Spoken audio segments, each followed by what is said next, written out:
Hello everyone, and welcome to the opening feature race of the 2015 Mopar Canadian National Superbike Championship, presented by MV Augusta, here at Calabogie Motorsport Park, not far from our nation's capital, Ottawa, Ontario. I'm your series announcer, Frank Wood. Coverage of this round of the Mopar CSBK Tour is presented by Honda Canada, Dunlop, and Pro Cycle in Halifax. Well, here we are at the first race of the 2015 Mopar Canadian Superbike Championships here at Calabogie Motorsport Park. What a great place to start our season, Colin. I know that the people racing here today, our community, our grid, are really excited to be here at Calabogie. And now we have 20 turns of warm-up off the tire warmers, and the goal is to make sure you know what the bike's going to do underneath you and you have warm tires, so pretty aggressive on the warm-up lap as we see them heading into turn 2. Well, as we watch the footage of their warm-up lap, let me introduce the grid to you, and starting with Caleb Noyles coming in from the East Coast, the only rider that came in from the East Coast this year. He will be starting towards the back alongside Tommy Kazas, one of our pro rookies. So those two riders on the back row. Stacey Nesbitt will start in the row just ahead of them. Ricky Parker, unfortunately, came up from Louisiana to compete here in Canada on the Yamaha R1. The team had difficulty in developing the bike, and unfortunately, Ricky wasn't able to make it out to the grid. However, Franklin Dominguez will start alongside Stacey Nesbitt from row 6. When we move up to row 5, we have Dean Plater starting with Hugo Fournier. Plater was 18th fastest qualifier, and Hugo Fournier was 17th fastest. Rainer Grease on the 113 bike is another one of our pro rookies, incidentally. We talk a lot about Tommy Kazas and Stacey Nesbitt, but Rainer is also one of our rookies coming into this year. Ahead of him, Chris Murray Ordain, and Chris Garvey will start from row 4. From row 3, we have Kenny Reedman on the GE Capital and Sturgis Cycle-sponsored Ninja. Trevor Daly starting alongside on the Parts Canada, Suzuki Canada GSXR. And then Jimmy Prue on the Yamaha from Power Sports. And Tim Robinson rounding out row 3 on the Jim Max BMW S1000RR. Moving up to row 2, Sebastian Tremblay will start in the middle of row 2. To his left will be Stefan Uhl, and to his right, Ross Milson. There's a story there. We move up to row number 1 now. Starting from 4th position is Michael Leon. Alongside him, Sean Huffman. I think Sean raised some eyebrows when he qualified in 3rd fastest on the 777 machine. And that's Huffman leading the entire warm-up lap, so he's winning that. He starts alongside Jordan Zook, who came just a little bit short in qualifying to Jody Christie. Jody Christie took pole position, and Colin, they came pretty close to the lap record. Very close, and there you can see our top 4 rolling up to the grid, and Huffman led the whole way from Christie, Zook, and our outside pole man, Michael Leon. So interesting grid, 3 BMWs and a Honda with our champion, and this is a demanding, very difficult racetrack. Not a lot of people have very much experience at this venue. It's one of the hardest tracks to learn in North America, and now we're going to see who did their homework. Well, with 20 turns and the undulations that we have here, a very clean track, Colin, after the rains that we experienced earlier this week, and qualifying went very well. You've ridden this track, and you know the traction limits are very, very good. Well, the track is super sticky. There we see row 2, that's Ross Milson all the way to the left in our shot here. He was fastest in the rain on Friday after changing engines, and it was a huge scramble for him on that GSXR 1000. There you can see we're clearing the grid, so we're just about under starter's orders. Not quite sure what was going on there. One of the CSBK officials ran out onto the grid and checked with Chris Garvey about something. But here we are now as the Blue Streak Racing starting lights are on. They go off and the field launches as they make their way down towards turn number 1. And Christie's got a very good start there, Colin, as he peels off into the kink. Here we are on board with Jordan Zook, and he is already on the attack as we come into that very tight second turn. A little tricky getting the whole field through there, and it looks like everybody's okay as we head through easy and onto that extremely long back straight right after here. As you see the pan, you'll see that crazy long back straight. Christie and Zook wasting no time at all. Already I'm going to suggest that they have as much as perhaps 8 or 10 bike lengths, and they seem to be stretching it out quite a bit. Christie, this is a very important race for him, Colin. I would suggest the qualifying effort putting him in first place. He's got that number 1 plate, and I'm sure the folks at Honda would very much like to see him keep that. Comeback ride for Zoke, who had an injury partway through last season. Here he goes. He's making a move. Zoke moves right up on the inside of Christie. Christie moves over on Zoke. It doesn't look like he's going to give him the line. Christie way too wide there. Zoke takes the inside line. That, of course, is turn number 8, and that is called Redemption, I believe is the name of that corner. They've got so many names around this race course, but at any rate, I wanted to comment that at that turn, which is turn number 8, Zoke actually had his elbow on the ground, cornering around there during practice. Let's have a look at this, because this is a good battle. That was Temptation, by the way, turn 8. It's easy to mix them up. So that was Zoke monstering Christie on the brakes underneath, and last time we were here, 2009, Zoke and Brett McCormick went crazy on each other through there. And I don't know if you caught that. Zoke almost had a moment coming onto this very tight section, and now this crazy uphill, downhill plunge through turn 15. This is probably the most exciting part of the track. G-forces around this course have got to put a lot of pressure on the riders. Look at them swing now. I believe they're coming up through number 16 now and making their way down in towards the bowl. And indeed, 17, 18, 19, that combination, which will eventually put them, of course, into the left-hander, number 20, the final turn on the course. Christie staying very, very close to Zoke at this point in time. And here they go through turn number 20 and onto the front straightaway once more. This is when you recalculate. You got the pole, you got the hole shot, things were going well. Zoke's already come by, obviously very confident with his tire selection. Look at Christie looking underneath of the brakes. Christie having a look. I thought perhaps he was going to take a run at him there. Zoke using all of the racetrack, right up against the concrete wall, and then right down onto the turtles on the inside of the track. Christie right in his wheel tracks, pulls out to the right-hand side and has a quick look around, but still a couple of bike lengths back. We'll see whether he picks up perhaps a bit of draft coming into this right-hander. Braking hard for mulligans here, and you go around the gigantic rocks that give the name to the next turn, and I think we're pacing each other right now. We've calmed down. We know the tires are good. We're 2 laps, lap and a half into a 14-lap race, so now the time is to regroup, figure out what the plan is. Clearly Zoke's plan is to go on his own. Christie sitting back there, he may be playing a wise race. You know full well that if Christie shows Zoke the wheel, Zoke obviously is going to time to return the favor. And this kind of brings back memories from Atlantic Motorsport Park, where these two played this similar chess game. Yeah, the tricky part here is the chess game is at a much higher average speed, so a little more caution in some regard. It's interesting too, you were talking about Christie's wide line and Temptation. That is his line. I think Zoke's being a little careful there, doesn't want to open the door, and Christie's just taking that big sweeping arc. Now, the pavement's really good here. The track's reasonably new. There's really no bumps to speak of, and the guys can really exploit the geometry and the performance of the modern sport bike. Not always possible at other tracks. You have to ride around the bumps and whatnot. Here, Zoke is going down through 15, and this is just crazy fast. Zoke through that left-hander there. You know, in the off-season, Colin, they talked a lot about whether we have anybody that can run with Jordan and Jody. Is it going to be a 2-man horse race again? And it certainly looks like that has played out. Some of the riders that we anticipated might answer the call, as it were, haven't. Well, and I think they're well clear. You see the shot here. I think that's Huffman on the BMW in third right now, but they've already cleared off. And here we are in the tightest section of the track and that huge concrete wall that defines turn 2.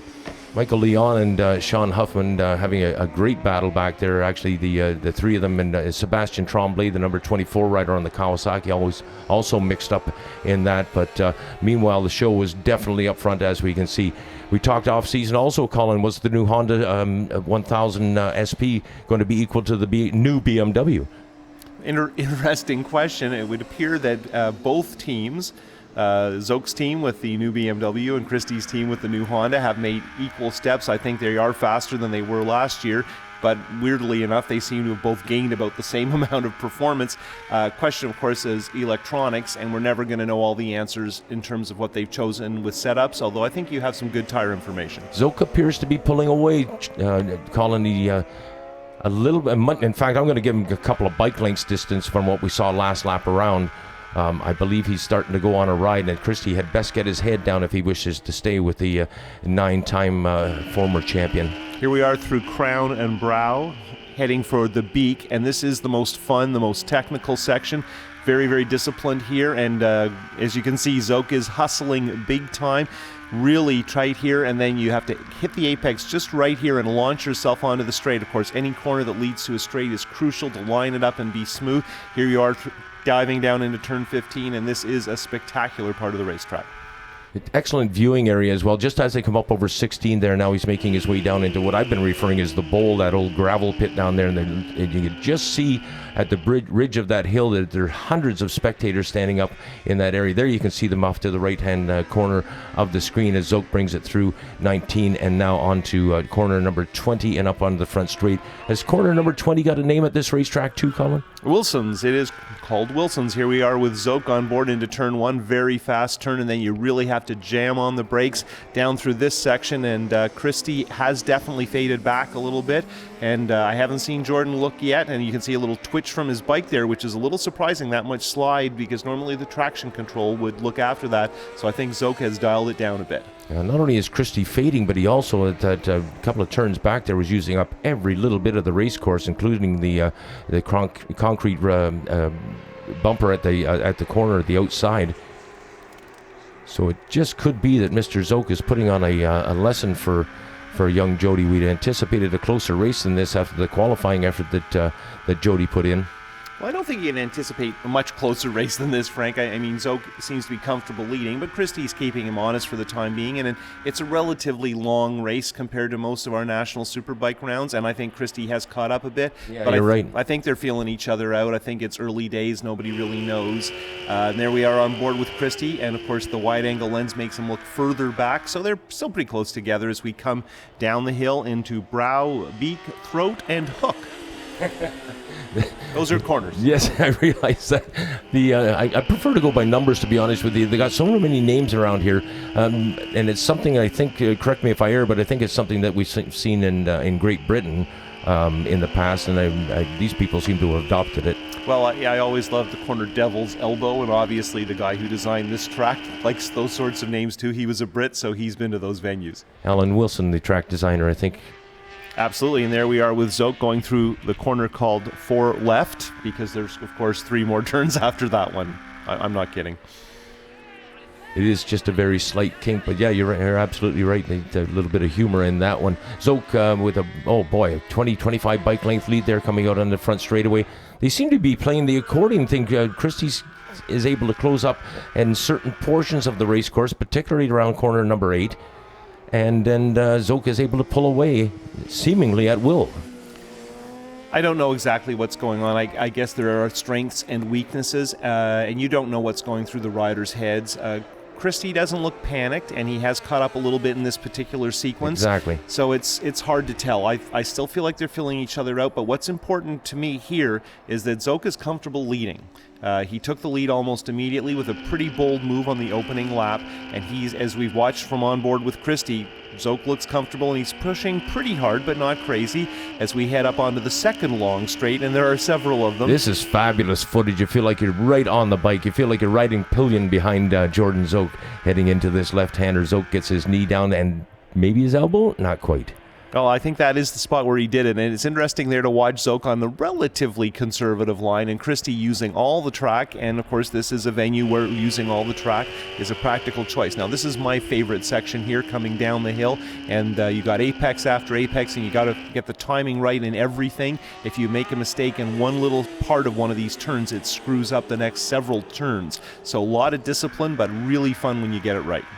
You know this track fairly well, Colin, and I wanted you to pass comment on the corner number 9. I was, as we watched the footage and them coming through the left-hander of 8, and then they come up a slight uphill and then into a bit of a blind right-hander turn number 9. Well, on a big bike, a 200 horsepower Superbike like these gentlemen are conducting, it's pretty crazy there because the bike's really digging in. You're wide open and you're changing direction, not aggressively, and trying to let the middle fat part of the tire do its work. And here we can see in this tight section, the last couple of corners, we're now on Watts Up and heading into Wilson's.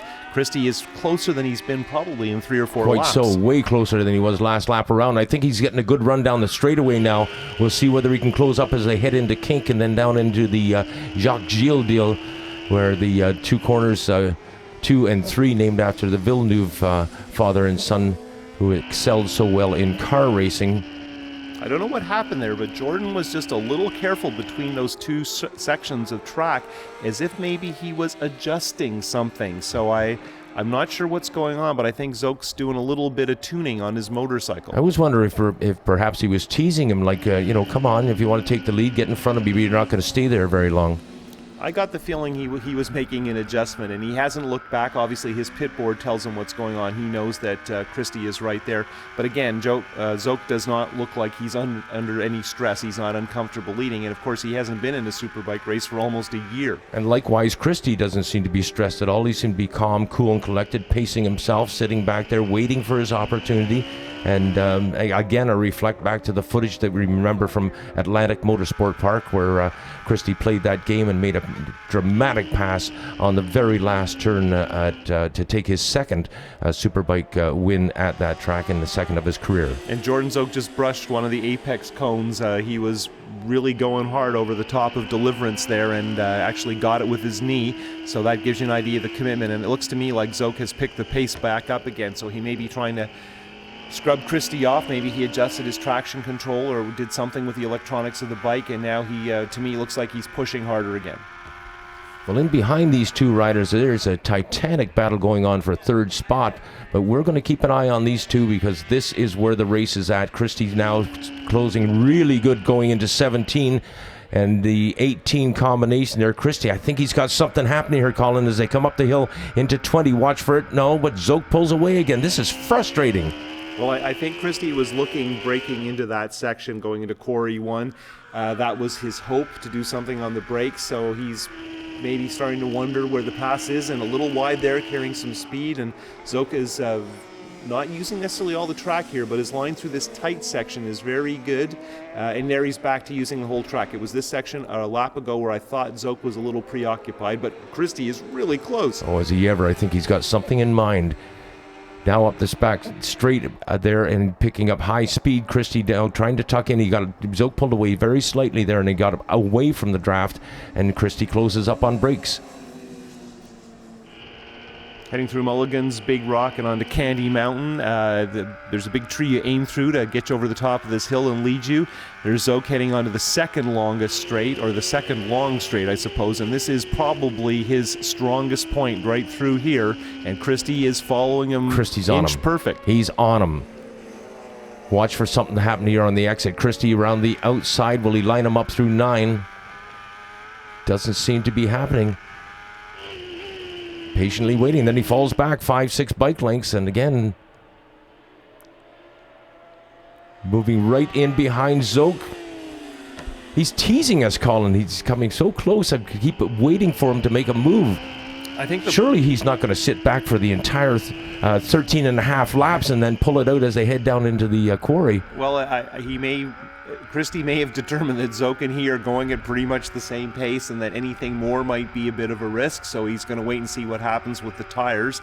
I think that there was a difference in rear tire choice, and there's some concern about those choices based on the fact it's a little cooler today than it was yesterday, and it's not as sunny. I think Zoke gambled, stayed with the soft tire, and Christie went to the medium, and there's no way to tell, particularly with electronics, which is the better choice, although who wins at the end of the race typically is the way to make that judgment. Right here as we put another lap in the books, and I think Christie at this point is just sitting with Zoke. He is not prepared to make a move, trying to figure out where a move might work. Sadly, here comes Christie to the inside. No, not quite.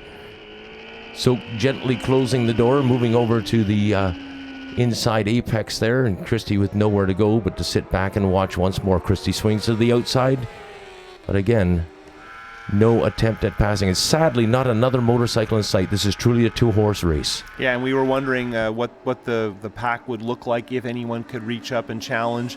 There was hope for Kenny Riemann. He's riding with the separated shoulders, so he's not going to be a factor in today's event.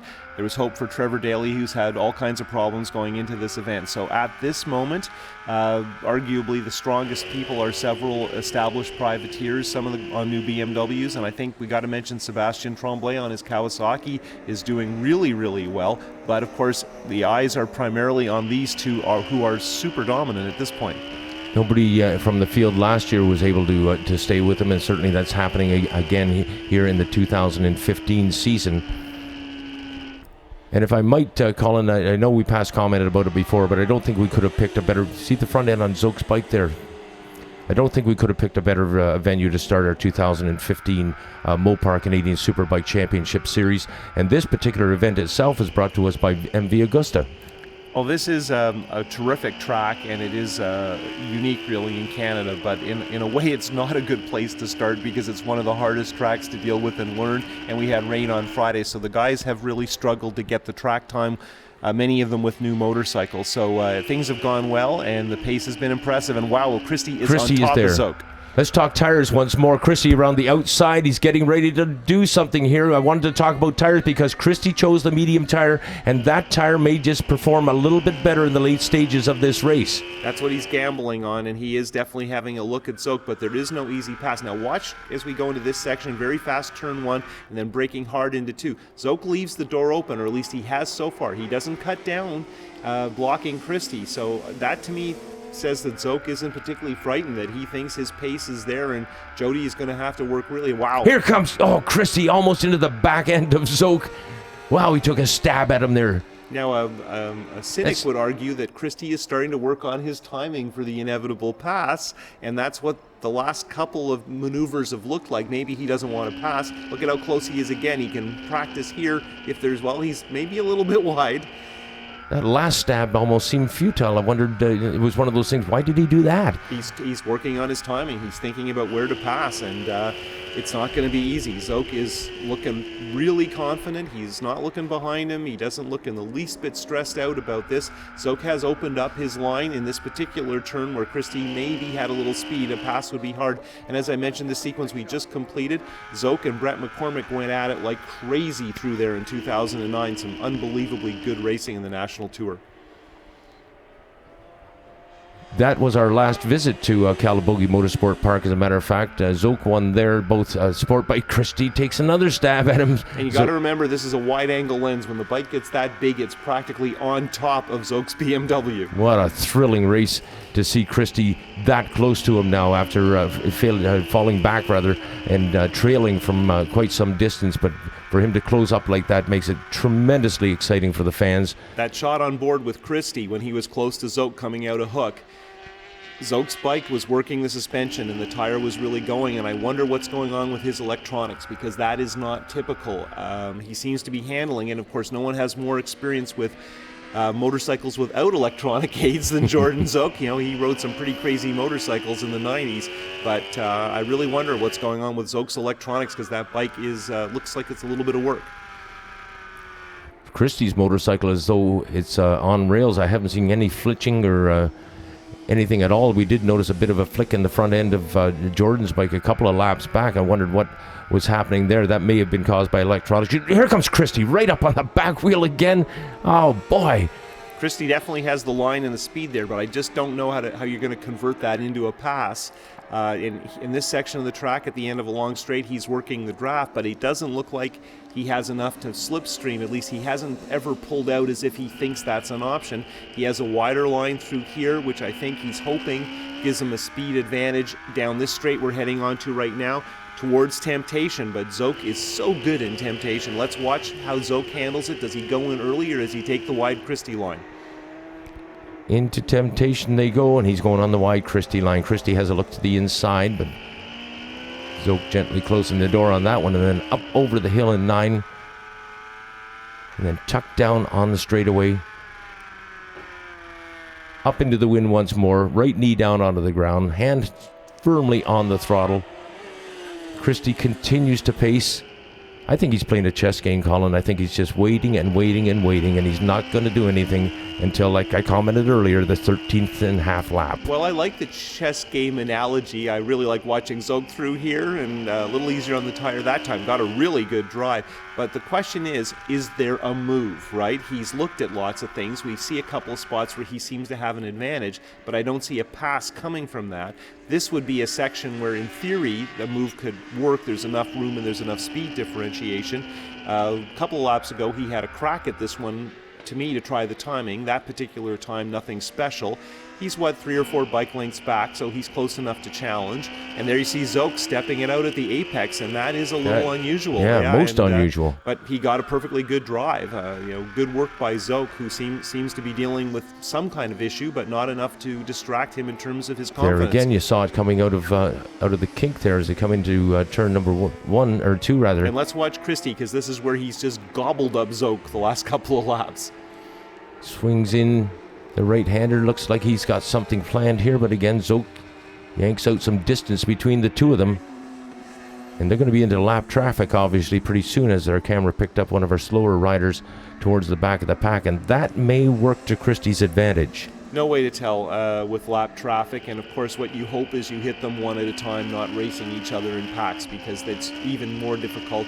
And in my racing experience, the first guy has the tough move because they're not expecting it, and then they think, oh, I better be careful, and the second guy can sometimes scoot on through. Yeah, and they're going to see some traffic this lap. Christie to the inside. Christie has taken the lead. Jody Christie stabs in through turn 8. He gets into a bit of a wiggle as well. Now Jordan Zoke trying to return the favor. This is what we've been waiting for. They are absolutely side by side now as Zoke has made the pass on Christie. He has returned the favor.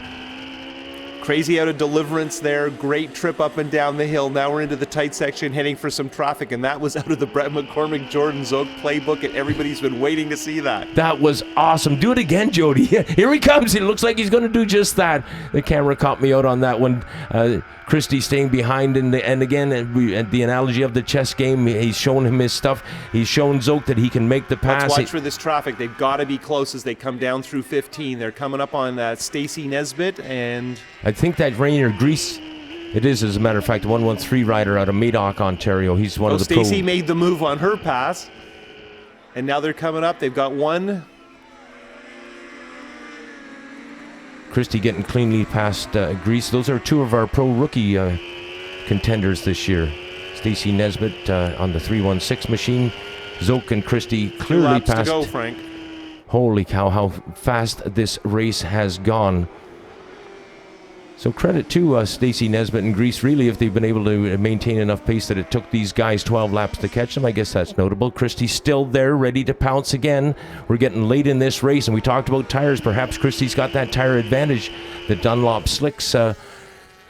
Christie chose medium. Jordan gambled with a soft tire. Here comes Christie once more. Not going to do it this time around, but I know he's got a pass in him. I got a sneaking suspicion we may see Christie. And we're 4 turns from where he made his move, and it was one of the best places in Canada, one of the greatest sections to pass in, where we've seen some great riders dice. So we know that Christie has some confidence down there. So here we go as Jordan sets it up. Is he going to see Jody? And I bet he's thinking about it, because Jordan's definitely had some action in this turn before. He'll be guarding his line this time around then, and indeed not quite the same as what we saw last lap. If you remember last lap, we were through here side by side, exactly. And it was fantastic stuff. It's what road racing is all about, and you look forward to those moments every once in a while when they happen. Yeah, and I don't think we're finished with them yet. I'm sure that Jody Christie has got another card up his sleeve that he may lay on the table in these late laps. Look at him, he's all over Zoke now, less than a bike length behind him, and directly in his wheel tracks at times. Into the inside he goes. No, door has been closed. And that was inches. They were really, really close. Wow. Christie was looking. I don't know how that pass could have worked unless Zoke made a mistake. And Zoke didn't see him, but he knows he's there, and he knows he's made an attempt. At this point, we have just over a lap to go, and there's no way Christie's going to give it up. Right now, he's really desperate to make a maneuver, and of course, these are our top 2 guns first race of the year. They're going down into the quarry. He's right at his back wheel once more. Now Jody a little bit to the left. It'll line him up to the inside of turn number 20, but he hasn't got the momentum coming out of the quarry there to carry him up alongside Zoke this time around. You see Jordan whack that bike straight. Definitely a little bit of old school riding going on as he heads through turn 1. I'm reading into that, Colin. A lesser skilled rider could probably not maintain this pace on that bike. I don't know what's going on with the bike. I'm guessing from what I see, but look at Christie again! To the outside. Looks to the inside. Nothing there. I think he carried too much momentum, perhaps, Colin. I don't know if they touched, but it was super close, and I don't know what the plan was there, but there was a brief moment. Jordan has no idea what's going on back there. He doesn't see the camera we see, but that was very, very close. You know, if you have to watch a two-horse race, at least you've got great competition between two great riders at very different spots in their careers. And we've certainly seen Jordan Zoke ride the wheels off that BMW. You know, it's a superb performance. Christie's doing a great job, but we've seen lots of Jordan from a lot of different angles, and he has handled this ultra well. Well, for Zoke, it was a bitter disappointment to lose. Oh, see that? A bit of the back-end slide coming out there, and he plays a little bit of flat tracker through that left-hander. Zoke, of course, this is his first race in almost a year. He hasn't won in roughly a year, so it's important to him. You know, the first race isn't the series, but the first race lays down the marker. And to me, Christie's faded back a bit, just a little baby breathing the tire. This is where he tried last time in this section, coming right up. Oh, we've got a couple of riders at the side there. I believe that to be Trevor Daly and Tim Robinson, if I'm not mistaken, have had a mishap in the quarry. Daly's back on track. Yeah, that's not a good spot to have that sort of thing happen. Well, at least all the fans down there got to see it. I don't know what the altercation was, but obviously two bikes at the side of the track is and not a Zoke good is in thing. this section. The leaders are there right now. There's almost for sure a wave flag with a rider at the side of the track, so Christie can't make a move there. And I think we're coming up to last lap flag now as they peel out through 20. Christie has got to close up that gap if he wishes to make a pass. Obviously, they're steaming down through the front straightaway now, and we do begin our final lap in through the kink and heading up into turn number 1. And Zoke a little more careful on the entry there, moved over just a bit. He's trying to put the hammer down and just put in a lap and force Christie to work hard. Christie's very fast through this section, no move that time, but he's anticipating a move. I can't see it happening. The distance between them. Look at this now, because Zoke has really got the hammer down and has pulled away from Christie, and Christie desperately trying to make up that distance. Well, he closed up fairly well and has brought it to within, 5-6 bike lengths going through that turn. Yeah, and I don't think Christie's done. We'll see. And Zoke very aggressive with the motorcycle right now. Of course, he's not far from the finish. And he'll be anticipating something, right? He's been in this boat before. And right about here is where he's anticipating it. And indeed, Christie, no, that ain't there. He hasn't got the momentum. He hasn't got the closeness to Zoke to be able to get this done through that section. We'll see what happens now. Heading through Brow and Beak, and of course this is pretty much one line unless someone makes a mistake. So Christie's hoping Jordan's going to make one, but it's very unlikely, and we're coming down to the hook where things often do happen. Here comes Christie. Here comes Christie. Oh, wow! Right into him. Christie just slammed right into Zoke. Yeah, and Zoke looks back. Yeah, he's wondering if Christie's still on two wheels. That I am not sure what the plan was. I don't know if that was intentional or not, but there have been times when these two riders have shared elbow space. Now into lap traffic again down to the quarry. This is the final lap. Slow. And here comes Christie once more. Christie balking just a bit there. He's right behind Zoke. He's ready to launch. Will he get the line? Coming out of that final corner, I think he's going to wait until the quarry to try to get things done. It's not going to happen. Zoke has taken victory.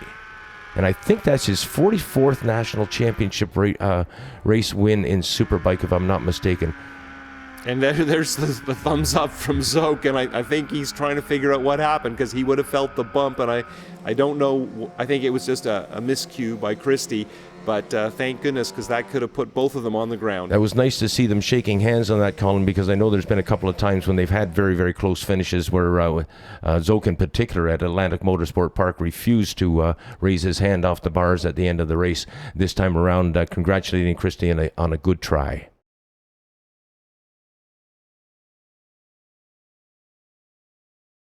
Sebastian Tremblay, you had a tremendous battle going on with Michael Leon and Sean Huffman, and then you were able to break away from them. Talk to us about it. Basically, we run the medium compound in the rear all weekend long. It's been good for a race pace for us, so that's basically what made the difference. Jody, you put a pass on him in turn 8 that I thought was going to stick, but he came back and got you. Yeah, absolutely. Jordan's always been really strong at countering right away. I've learned that with all the years of racing, but I knew I had to try, and yeah, so I put the pass on and tried to put a little charge on to make sure that I could do some good laps. We were both sliding around a little bit out there with the overcast. The track temperatures weren't as hot as they have been, so made it a little bit more tough, but definitely was just putting my head down, trying to put as many good laps together as I could. We we stayed consistent, rode the medium all weekend long, and it worked awesome out there. So I was just really happy to put in a good race pace. I was a little bit worried because we've been working really hard for rear grip all weekend long, and with missing Friday, it was a little bit tough to crunch it all into one day, really. So I just can't put it up to my team enough. You know, these Hondas are super fast, and Accelerate Technologies has them working awesome. Everybody on my team is putting so much effort every night. They're always working late, making sure that everything, every little possible thing can be done on the bikes before we go out there. Now to the top of the box once more with Jordan Zook. Jordan, congratulations. Boy, you had it nailed right from the get-go. Yeah, like Jody said, the track temperature's down a little today, and that affects the way the motorcycles work and handle. And the hotter the track temperature, the better the soft is. And we gambled on the soft. We knew we had a good fast pace, and Jody, my hat's off to him for his qualifying effort yesterday. What a lap! But just trying to guess what the other guy's thinking out there, and I noticed that for most of the practice and setup we had consistently faster laps, so I thought that maybe if we could use the soft and he couldn't, we could put in some hot laps and get away a little at the beginning. And BMW's, what can I say, that they brought out a brand new motorcycle this year, and the electronics and all that have always been the strong front for BMW. But on the third lap, my electronics actually shut off. They had no TC that whole race, no kill shifter, nothing. Had to do it all old school. Your podium, ladies and gentlemen. In third spot, the Kawasaki, ridden by the Shaker. Second spot, Honda, ridden by Jody Christie. And atop the box, the BMW, as propelled by Jordan Zook.